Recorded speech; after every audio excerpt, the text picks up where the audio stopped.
Maria Rodriguez woke up at 4:30 in the morning to the sound of her phone alarm buzzing next to her ear.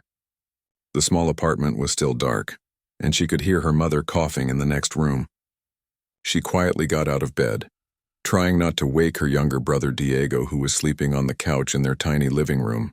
At 23 years old, Maria had been carrying the weight of her family on her shoulders for almost 3 years now. She tiptoed to the kitchen and started making coffee with the same old coffee maker that took forever to brew. While waiting, she looked at the pile of bills on the kitchen counter. Electric bill, water bill, her mother's medicine costs, and now that dreaded piece of paper that had arrived yesterday. The eviction notice. 30 days to come up with $1,500 or they would be thrown out of their home. Maria rubbed her tired eyes and took a deep breath. She had been working 2 jobs for months, but it still wasn't enough. During the day, she worked at Chicago O'Hare Airport as a customer service representative.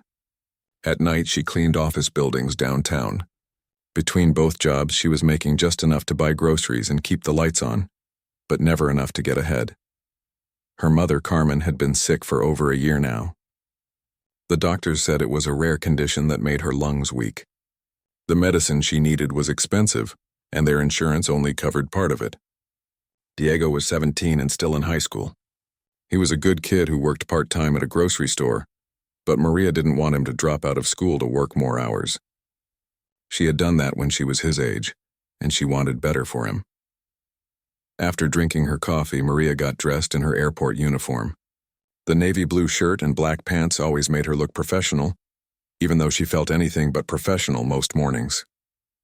She looked at herself in the small bathroom mirror and practiced her smile. No matter how tired or worried she felt, she always made sure to smile at work. Passengers were already having stressful days traveling, and she didn't want to make things worse for them. The drive to the airport took 45 minutes on the bus. Maria couldn't afford a car, so she relied on public transportation every day. She used this time to think about her life and sometimes to study. She had been taking online business classes when she could afford them, hoping that someday she might have a better job. But with all the bills and family responsibilities, those dreams felt very far away. When Maria arrived at O'Hare, the airport was already buzzing with activity. Planes were taking off and landing constantly, and thousands of people were rushing around with their luggage. She loved the energy of the airport, even though her job could be stressful. There was something exciting about all these people going to different places, starting new adventures or returning home to their families. Her workstation was at the main customer service counter in Terminal 2.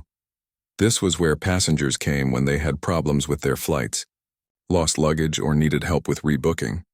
Maria had been working there for almost 2 years, and she had seen every kind of travel disaster imaginable. Missed connections, canceled flights, lost passports, family emergencies. She had helped people through all of it. What made Maria different from her co-workers was how much she genuinely cared about each person who came to her counter. While other representatives would quickly process requests and move on to the next customer, Maria took time to really listen. She would ask follow-up questions, offer suggestions, and sometimes even help people figure out solutions that weren't part of the standard procedure. Her supervisor, Mr. Thompson, didn't appreciate this approach. He was a middle-aged man who cared more about numbers than people. Every week he would remind the team that their job was to handle as many customers as possible, as quickly as possible. He often told Maria that she was too slow and spent too much time chatting with passengers. Just last week, Mr. Thompson had pulled Maria aside after she spent 20 minutes helping an elderly woman find her lost medication in her carry-on bag.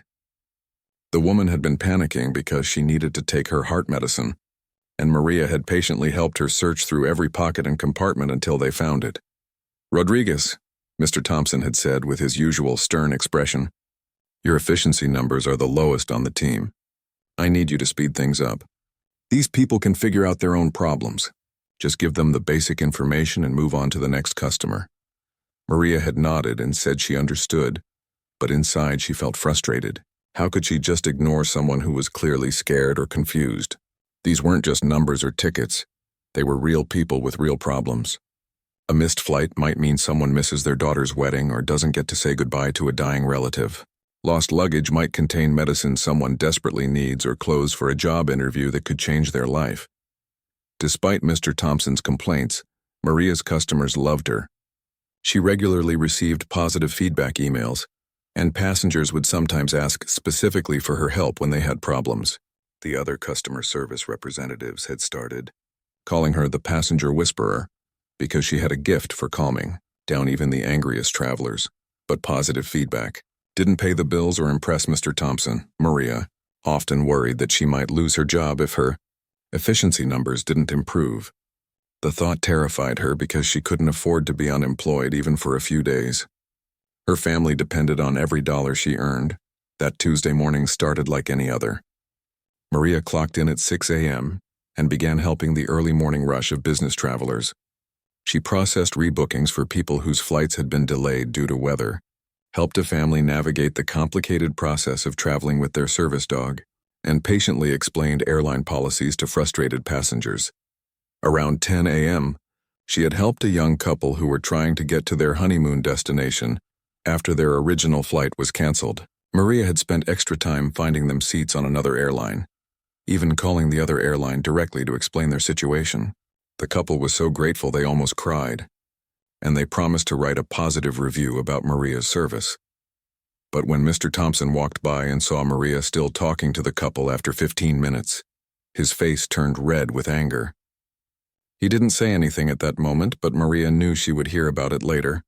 She was walking a tightrope between doing what she felt was right and keeping her job.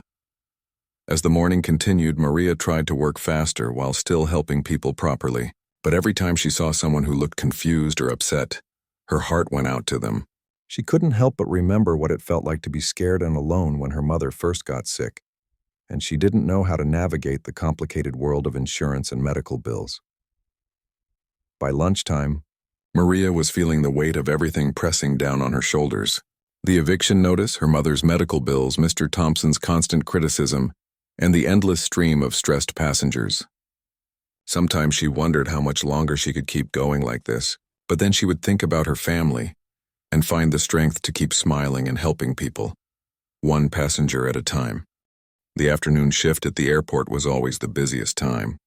Maria had just finished helping a businessman reschedule his flight when she noticed something that made her pause. About 20 feet away from her counter, sitting alone on one of the blue airport chairs, was an elderly man who looked completely lost. He appeared to be in his late 70s, with thick silver hair that was neatly combed but slightly messy, as if he had been running his hands through it. He wore an expensive-looking navy blue suit, but it was wrinkled like he had been traveling for a long time. His white dress shirt was clean but untucked on one side, and his tie was loosened around his neck. What caught Maria's attention most were his eyes. They were kind and intelligent, but right now they looked confused and worried behind a pair of wire-rimmed glasses. The man kept looking around the busy terminal, as if he was searching for something or someone. He would check his watch, then look at a piece of paper in his hands, then check his watch again. Maria could see from where she stood that his hands were shaking slightly as he held what looked like a boarding pass. Every few minutes he would stand up, take a few steps in one direction, then stop and sit back down as if he wasn't sure where to go. Maria tried to focus on the next customer in line, but she kept glancing over at the elderly gentleman. Something about his body language reminded her of her own grandfather before he passed away. Her grandfather had been a proud, independent man who hated asking for help, but sometimes got confused in unfamiliar places as he got older. While she was helping a mother with 2 young children check their flight status, Maria noticed one of her co-workers, Jennifer, walk past the elderly man. The woman glanced at him briefly but kept walking without stopping to see if he needed assistance. A few minutes later, another airport employee, one of the security guards, walked by the same area. He also noticed the man but simply continued on his patrol route. Maria felt a familiar tug in her chest, the same feeling she got whenever she saw someone who needed help but wasn't getting it. She knew that feeling well. It was the same instinct that made her spend extra time with confused passengers, even when Mr. Thompson criticized her for it. As the afternoon wore on, Maria kept an eye on the elderly gentleman while helping other customers. She watched him stand up several more times, walk toward different gate areas, then return to the same chair looking even more frustrated. At one point, he approached the information desk about 30 feet away from Maria's counter. She couldn't hear the conversation, but she could see the young man working there pointing in various directions and then turning his attention to other people waiting in line. The elderly man returned to his chair, looking defeated. He sat down heavily and put his head in his hands for a moment. Maria's heart went out to him. She had seen this same scenario play out hundreds of times. Older travelers who got overwhelmed by the busy, confusing layout of modern airports. The constant announcements, crowds of people, and frequent gate changes could be overwhelming for anyone, but especially for elderly passengers who might not be familiar with technology or current airport procedures. When Maria's break time finally arrived at 2:30 p.m., she made a decision. Instead of going to the employee break room like she usually did, she walked over to where the elderly man was sitting. As she got closer, she could see that he was holding a boarding pass, a driver's license, and what looked like a handwritten note with someone's phone number on it. "Excuse me, sir?" Maria said gently, sitting down in the empty chair next to him. "I work here at the airport, and I noticed you've been sitting here for a while. Is everything okay? Do you need any help?" The man looked up at her with relieved eyes, as if he had been hoping someone would ask that exact question. "Oh, thank goodness," he said with a warm but tired voice. "I'm afraid I'm quite confused about something. My name is Harold Whitman, and I think I may have missed my flight." Harold's voice had a slight tremor in it, and Maria could tell he was trying to stay calm but was actually quite worried. He handed her his boarding pass with slightly shaking hands. "I was supposed to catch a connecting flight to Denver, but I can't seem to find the right gate. I've been walking around for over an hour, and every time I think I've found it, they tell me it's somewhere else." Maria looked at the boarding pass and immediately saw the problem. The flight number showed a departure time of 11:45 a.m., and it was now almost 3 p.m. Her heart sank as she realized this kind gentleman had indeed missed his flight by more than 3 hours. "Mr. Whitman," she said gently, "I can see why you're confused. This flight departed a few hours ago, but don't worry. We can definitely get this figured out for you. Can you tell me what happened? Did you have trouble finding the gate earlier?" Harold's shoulders slumped as the reality of the situation hit him. "I arrived here this morning for my layover, and I thought I had plenty of time. But then they announced some gate changes, and I got turned around trying to find the new location. I asked several people for directions, but everyone seemed to be in such a hurry." He paused and looked embarrassed.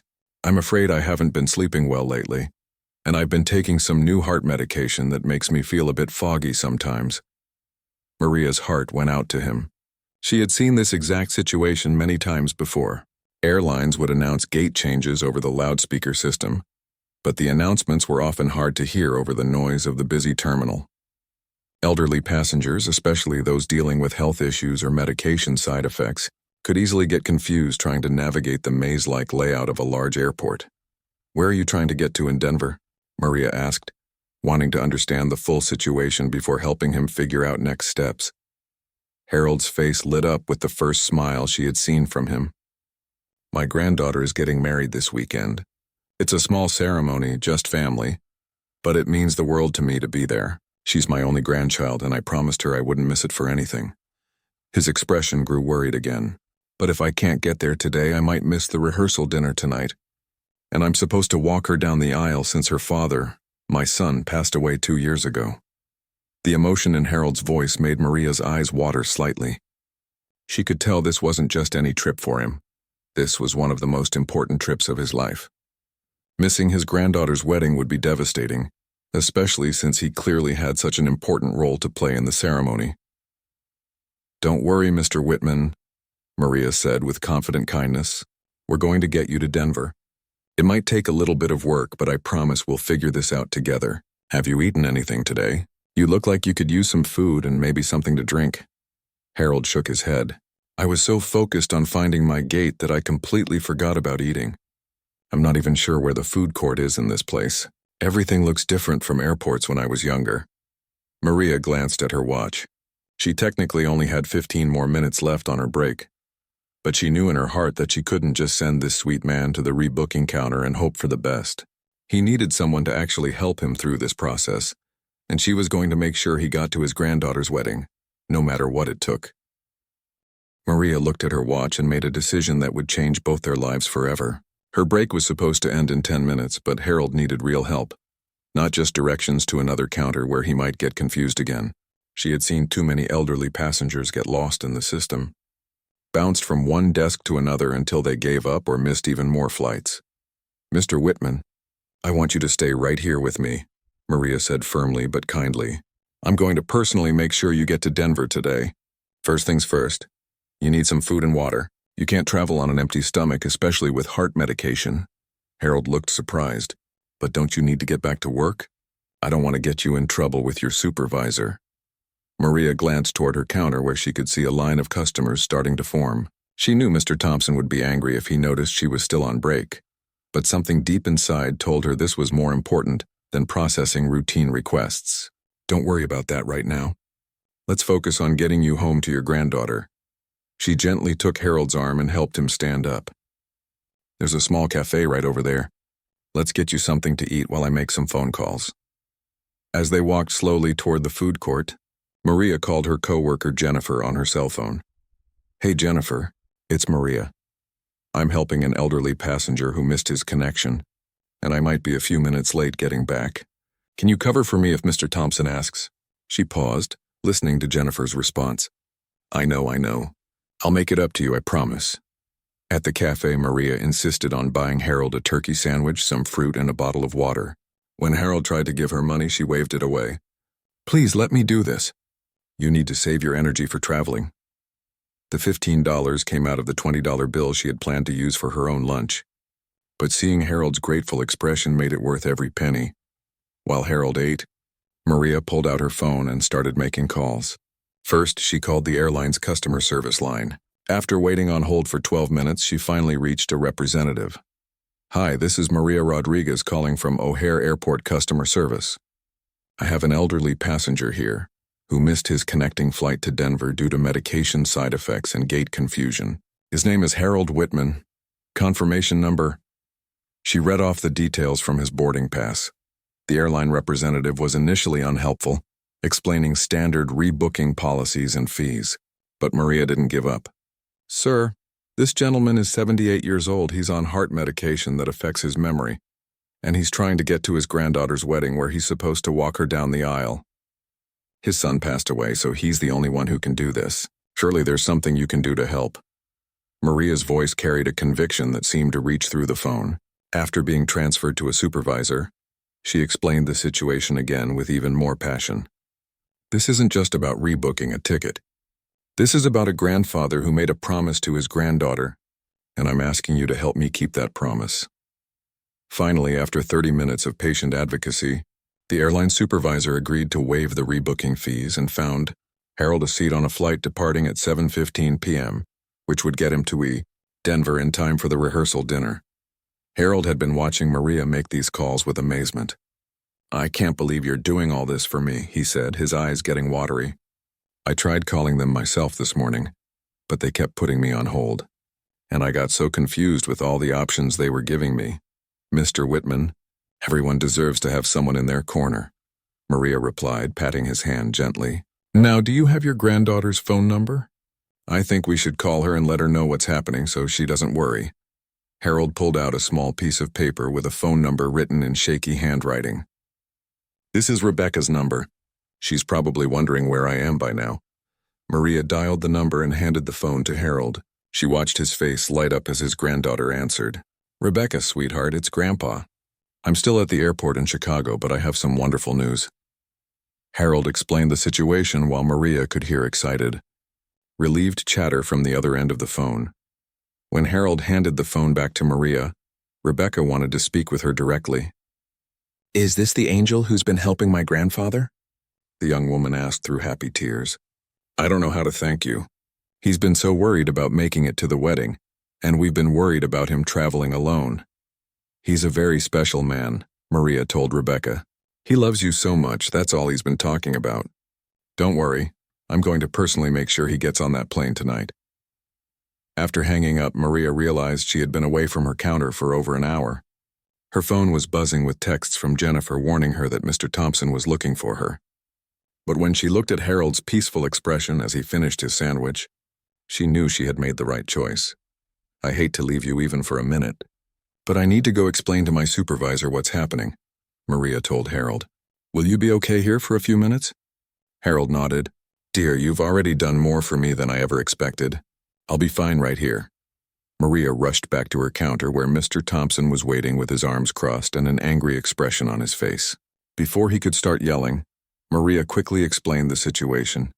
Sir, I know I've been gone longer than my break, but I have an elderly passenger who needed emergency assistance.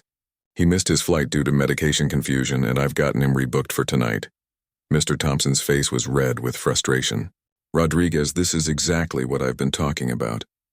You can't spend 2 hours with one passenger when there are dozens of others waiting for help. There are procedures for this. You send them to the rebooking counter. But sir, he tried that and got confused. He's 78 years old and traveling to his granddaughter's wedding. Sometimes people need more than just procedures.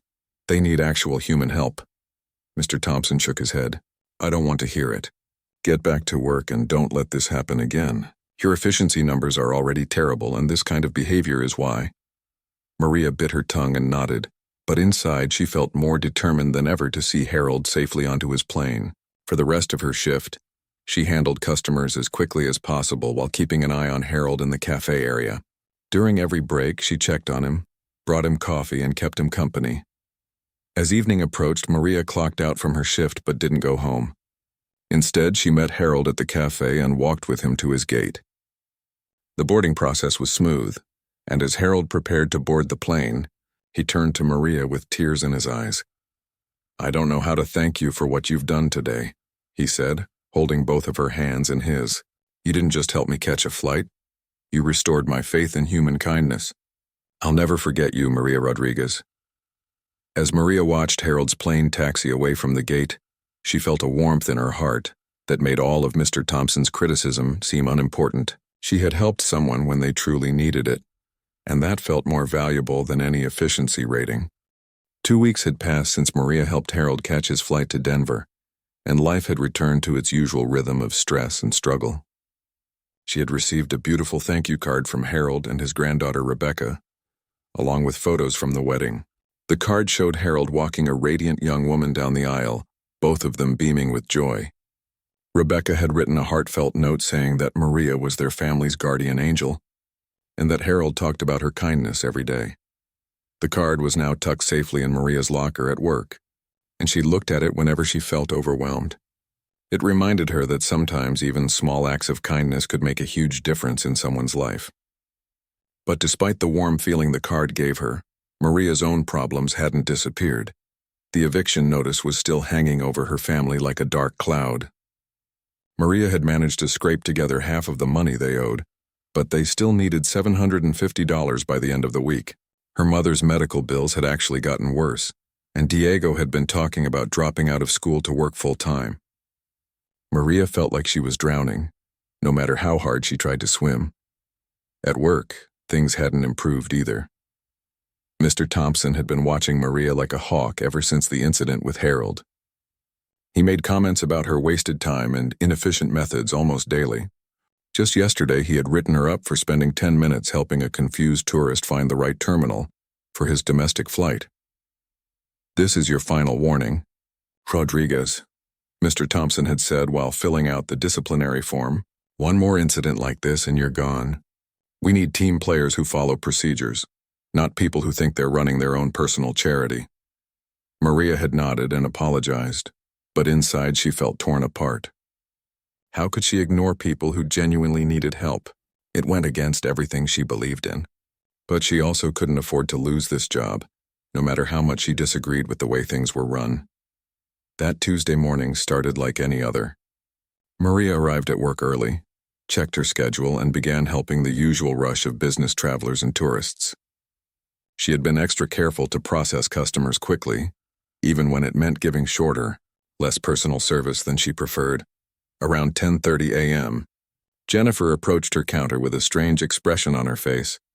Maria, Mr. Thompson wants to see you in his office right away. He said to have someone cover your counter. Maria's heart sank into her stomach. This was it, she was getting fired. She couldn't think of anything she had done wrong recently. But maybe Mr. Thompson had finally decided her efficiency numbers were just too low. As she walked toward the office, Maria's mind raced with panic. How would she tell her mother and Diego? How would they pay rent? What would happen to her mother's medicine? She knocked on Mr. Thompson's office door with shaking hands. "Come in," he called from inside. When Maria opened the door, she was surprised to see Mr. Thompson wasn't alone. Sitting across from his desk was a man in an expensive gray business suit. He looked to be in his 50s with perfectly styled brown hair and a professional demeanor that screamed, "corporate executive." Maria had never seen him before, but everything about him suggested he was someone very important. "Rodriguez, sit down," Mr. Thompson said, his voice more serious than angry for once. "This is Robert Chen, Director of Human Resources for Whitman Industries." Maria's confusion deepened. She had never heard of Whitman Industries, and she certainly couldn't imagine why their HR director would want to meet with her. Was this about some complaint? Had she accidentally done something wrong with a passenger who turned out to be connected to this company? Robert Chen stood up and extended his hand to Maria with a warm smile. "Ms. Rodriguez, it's a pleasure to meet you. Please have a seat. I have some very interesting things to discuss with you." Maria shook his hand nervously and sat down in the chair across from Mr. Thompson's desk. She felt like she was in some kind of strange dream. "I'm sorry, sir, but I'm not sure why you wanted to meet with me. If I did something wrong with one of your company's employees, I sincerely apologize." Robert Chen chuckled softly. "Ms. Rodriguez, you're not in any trouble. In fact, quite the opposite. I'm here because of something very positive you did. Tell me, do you remember helping an elderly gentleman named Harold Whitman about 2 weeks ago? He had missed his connecting flight to Denver?" Maria's eyes widened with recognition. "Yes, of course I remember Mr. Whitman. He was trying to get to his granddaughter's wedding. I helped him get rebooked on a later flight." She paused, looking confused. "Is he related to your company somehow?" Robert Chen exchanged a meaningful look with Mr. Thompson before turning back to Maria. "Ms. Rodriguez, Harold Whitman isn't just related to our company. He's the founder and chairman emeritus of Whitman Industries. We're one of the largest logistics and customer service companies in the Midwest, with contracts at dozens of airports across the country." Maria felt like the air had been sucked out of the room. The sweet, confused elderly man she had helped was actually the head of a major corporation? She struggled to process this information. I had no idea. He seemed like any other passenger who needed help." "That's exactly the point," Robert Chen continued, leaning forward in his chair. "Mr. Whitman frequently travels to different airports to observe customer service firsthand. He believes you can't improve something unless you experience it yourself. Usually these visits help him identify problems with current service providers." Mr. Thompson shifted uncomfortably in his chair. Maria could tell he was just as surprised by all of this as she was.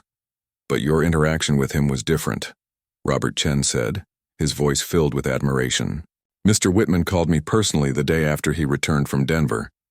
He told me about an airport employee who had shown him the most genuine, caring customer service he had experienced in over 20 years of business travel." Maria's mouth fell open slightly. She still couldn't believe that the man she had helped was such an important business figure. "But sir, I just did what anyone would do.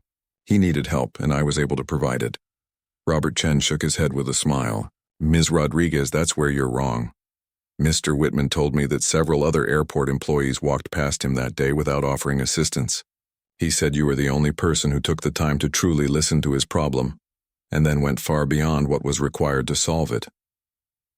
He was particularly impressed," Robert Chen continued, "that you spent your own money to buy him food, used your personal time to make phone calls on his behalf, and stayed after your shift to ensure he got on the plane safely.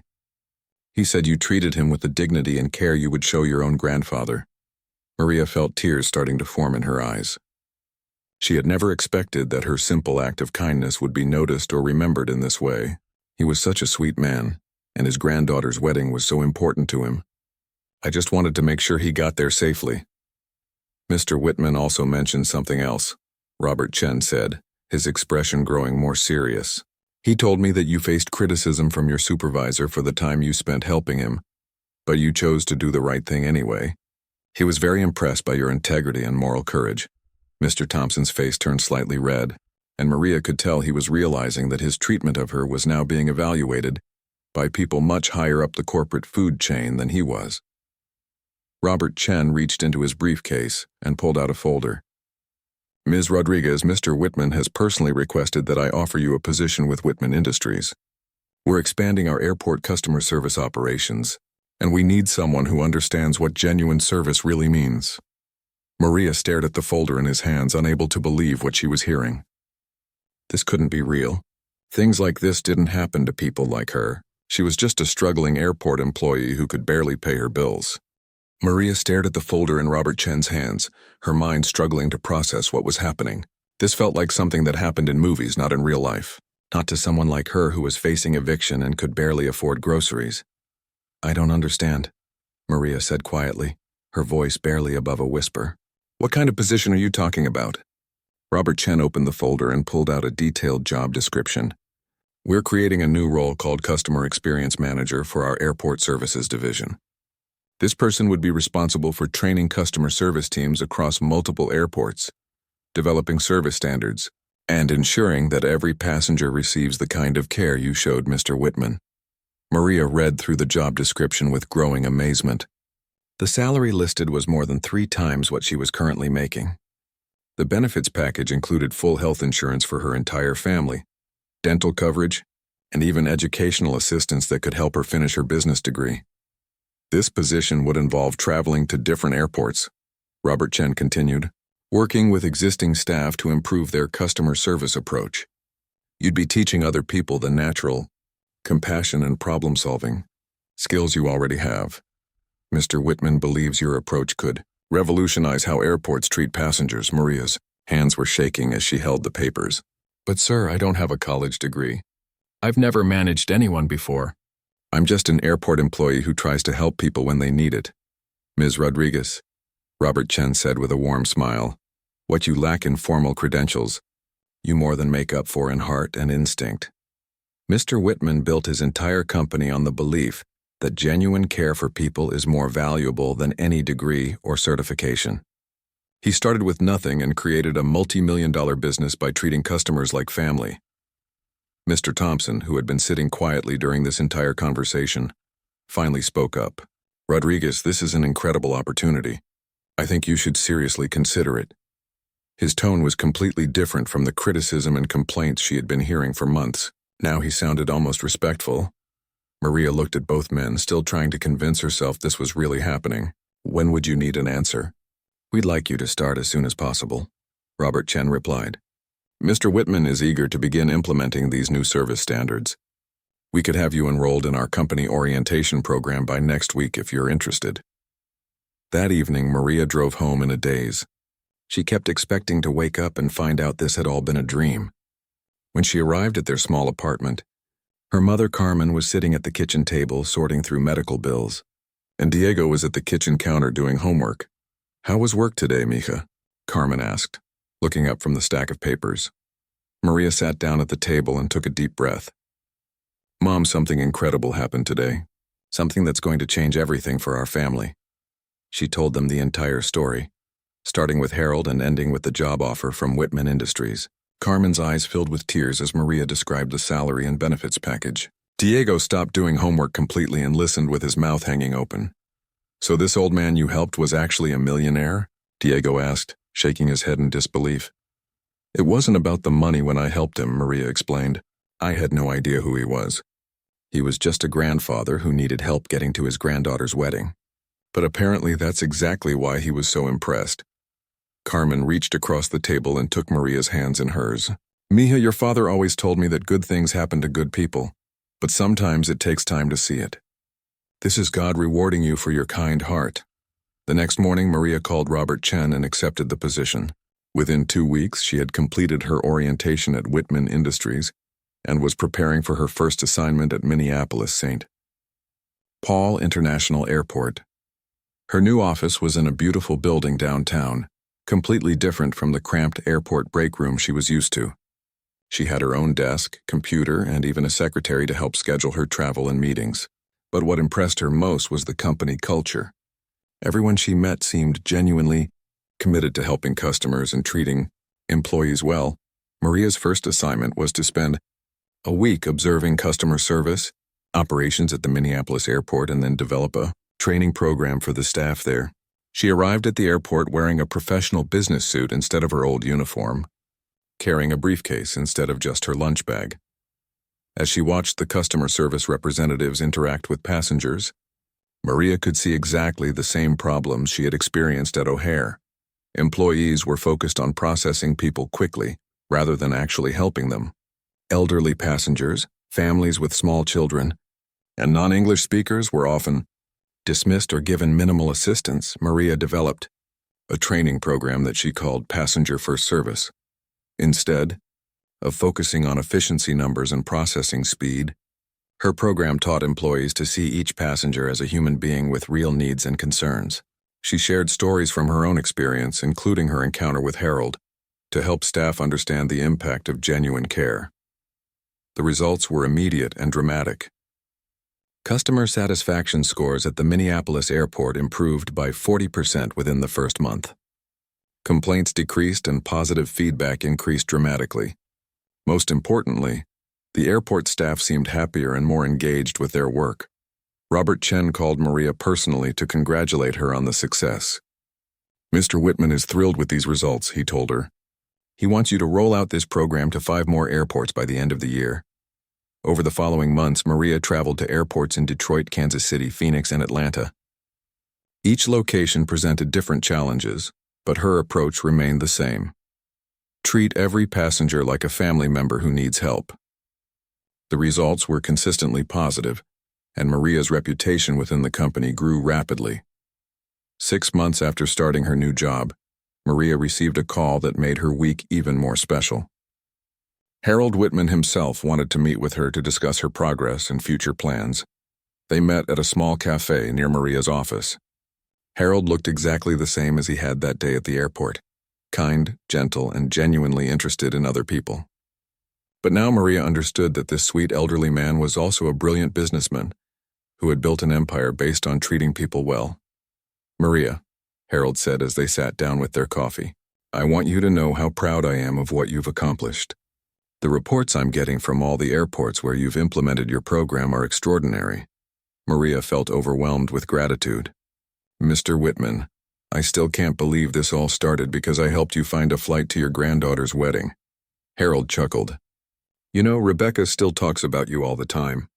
She says you're the reason her wedding day was perfect, because you made sure I was there to walk her down the aisle. But what impressed me most wasn't just that you helped me, it was how you helped me." He paused and looked directly into Maria's eyes. "You saw a confused old man and treated him with dignity and respect. You didn't just process my problem, you cared about solving it. That's the difference between good customer service and exceptional human service." Maria's new salary had completely transformed her family's life. They had moved into a comfortable 3-bedroom house in a safe neighborhood.